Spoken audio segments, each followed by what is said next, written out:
Imagine you're 19 years old. You're crammed into a steel boat, soaking wet, seasick, and it's 6 in the morning. The guy next to you is praying. The guy on your other side hasn't said a word in an hour. The ramp in front of you is about to drop, and on the other side of it, hundreds of machine guns are pointed directly at you. That was the reality for over 156,000 Allied soldiers on June 6, 1944. This is D-Day, the largest seaborne invasion in the history of human civilization. And in the next 20 minutes, I'm going to break down exactly how it happened, why it was so insanely risky, and why, against genuinely staggering odds, it worked. Let's get into it. By the spring of 1944, Nazi Germany had been at war for nearly 5 years, and despite massive losses on the Eastern Front against the Soviet Union, Hitler's forces still had an iron grip on Western Europe. France, Belgium, the Netherlands, Norway, all of it occupied. The continent was essentially a fortress. Here's the brutal math. The Soviet Union was bleeding Germany dry from the east. We're talking millions of casualties on both sides in battles like Stalingrad and Kursk. But the Western Allies, Britain, the United States, Canada, needed to open up a second major front in the West. Without that, Germany could keep shuffling its forces around, plugging gaps, and the war could drag on for years, maybe forever. Soviet leader Joseph Stalin had been screaming for a second front since 1941. Churchill and Roosevelt had been promising one, but every plan kept getting delayed. Too risky here, not enough resources there. Let's try North Africa first, let's try Italy first. By 1944, there were no more excuses. It was time. The operation had a name, Operation Overlord. And the man put in charge of making it work was General Dwight D. Eisenhower, a guy who had never actually commanded troops in direct combat before. No pressure, Ike. Now, here's why everyone thought this plan was borderline suicidal. Hitler knew an Allied invasion was coming. He just didn't know exactly where or when. So starting in 1942, he ordered the construction of what he called the Atlantic Wall, a massive chain of fortifications stretching over 2,000 miles from Norway all the way down to the Spanish border. We're talking concrete bunkers, artillery batteries capable of hitting ships miles offshore, thousands of machine gun nests, and beaches absolutely littered with obstacles. There were wooden stakes with mines on top. There were steel hedgehogs, those spiked metal X-shapes you've probably seen in war movies. There were hidden mines everywhere. The whole thing was designed to kill men the moment they hit the water. The man tasked with defending the French coastline was Field Marshal Erwin Rommel, the famous desert fox who'd given the Allies nightmares in North Africa. Rommel had a very specific philosophy. The invasion had to be stopped on the beach. If the Allies got even a foothold, he believed, Germany would lose the war.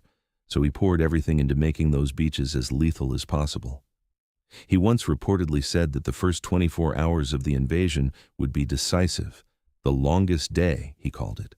And he was absolutely right. So what was the Allied plan? At its core, it was almost comically ambitious. 5 beaches along a roughly 50-mile stretch of the Normandy coastline in northern France would be assaulted simultaneously at dawn on June 6th. Each beach had a code name: Utah, American Sector; Western End, Omaha, American Sector, the most heavily defended gold; British Sector, Juno; Canadian Sector, Sword; British Sector, Eastern End. The idea was to overwhelm the Germans across such a wide front that they couldn't concentrate their forces to push any single landing back into the sea. But that was just the beach landings. Hours before the boats even hit the sand, thousands of paratroopers would drop behind enemy lines under cover of darkness, American airborne divisions on the western flank, British airborne on the eastern flank, with orders to secure key roads, bridges, and towns before the Germans could use them to rush reinforcements to the beaches. The whole operation required coordination between naval forces, air forces, ground forces, and resistance fighters inside France, all timed to the minute. One thing goes wrong, and the whole thing unravels. Oh, and they also had to fool Hitler into thinking the real invasion was somewhere else entirely. This is genuinely one of the most fascinating parts of the whole story. The Allies knew that if Germany figured out they were landing in Normandy, they'd mass every available panzer division there, and the invasion would be crushed. So they ran an elaborate deception operation called Operation Bodyguard, and specifically, a sub-operation called Operation Fortitude. The plan: convince Hitler that the real invasion was coming at Pas-de-Calais, a region further northeast, and actually the narrowest point of the English Channel.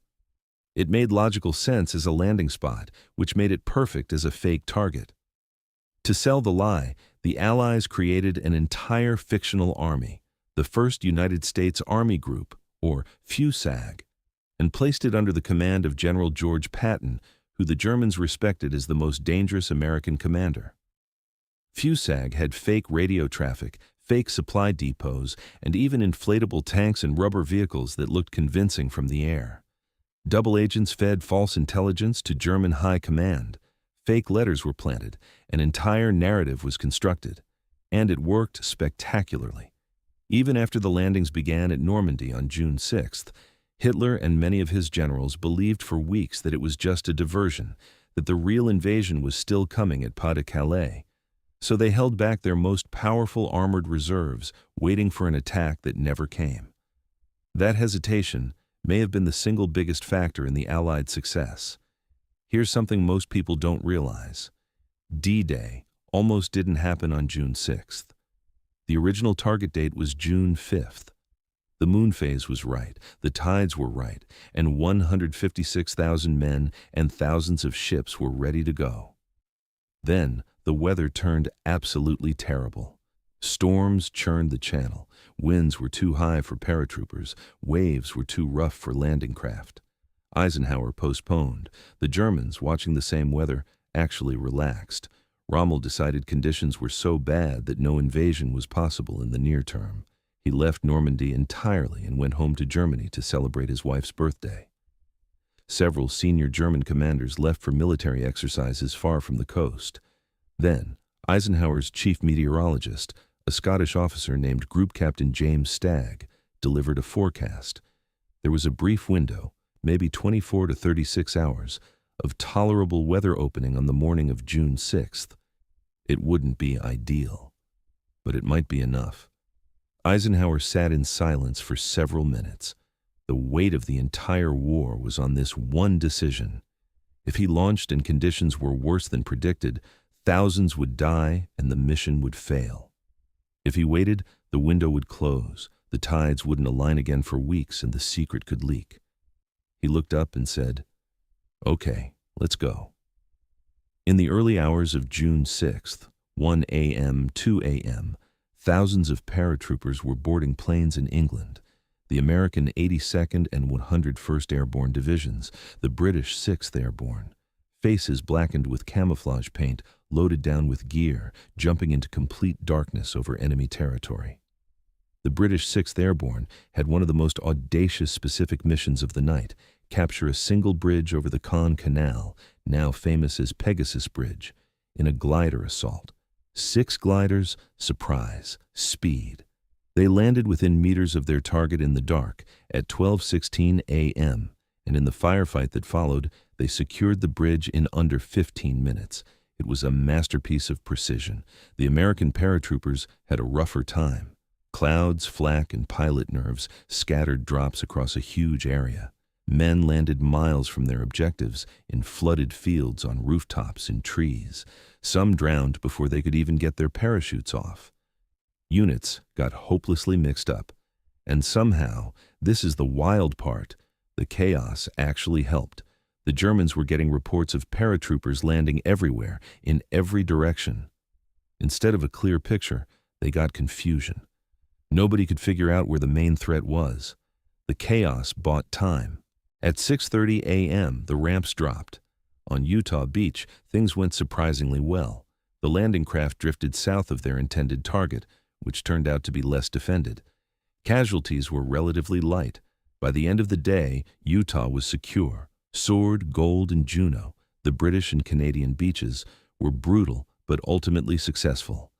Fierce fighting, significant casualties, but the beachheads were established. The Canadians at Juno actually pushed further inland on D-Day than any other Allied force. And then there was Omaha. Omaha Beach was a nightmare. A 300-foot bluff overlooked a wide, open beach, and the Germans had it bristling with guns at every angle. The preliminary naval and air bombardment that was supposed to soften up the defenses largely missed or failed. Many of the specialized tanks designed to lead the assault were launched too far out and sank in the rough water. The men of the U.S. 1st and 29th Infantry Divisions hit the beach into a wall of fire. Men died before they even made it off the ramp. Medics couldn't keep up. Bodies floated in the surf. In some companies, 90% of the men became casualties in the first few minutes. For a terrifying stretch of time, it looked like Omaha might fail entirely. Senior commanders offshore were discussing whether to abandon the beach and redirect forces. But soldiers, through individual acts of courage that are almost impossible to comprehend, kept moving. Officers like Colonel George Taylor famously said, "Two kinds of people are staying on this beach, the dead and those who are going to die. Now let's get the hell out of here." Small groups of men found gaps in the wire, scaled the bluffs, and started flanking the bunkers. By the end of the day, at a cost of roughly 2,000 casualties on Omaha alone, the beach was taken. By nightfall, on June 6, 1944, all 5 beaches were in Allied hands. The numbers are staggering. Over 156,000 Allied troops crossed the Channel in 24 hours. More than 11,000 aircraft flew missions. Nearly 7,000 naval vessels participated. Allied casualties across all beaches are estimated at somewhere between 10,000 and 12,000 killed, wounded, or missing, with roughly 4,000 confirmed dead. German casualties were likely in a similar range, though exact figures remain disputed. But the strategic situation had shifted irrevocably. A foothold existed in Western Europe. The deception had held. Hitler's armored reserves were still waiting at Pas-de-Calais for an attack that wasn't coming. The Atlantic Wall, Hitler's supposedly impenetrable fortress, had been breached in a single day. It would take another 11 months of brutal fighting across France, Belgium, and Germany before the war in Europe ended on May 8, 1945. D-Day wasn't the end, not even close, but it was the beginning of the end. What happened on June 6, 1944, was the result of years of planning, staggering logistical achievement, extraordinary deception, and ultimately the willingness of young men from the United States, the United Kingdom, Canada, and a dozen other nations to walk into the worst conditions imaginable because they believed it mattered. In the American cemetery above Omaha Beach, there are 9,388 graves, white marble crosses, and stars of David, row after row, looking out over the same water those men crossed. The average age of the dead is in the mid-20s. Whatever you think about war, about politics, strategy, the decisions made by commanders far from the sand, what happened on those beaches deserves to be remembered, not as a movie moment, not as a patriotic abstraction, but as real people in real terror making real choices.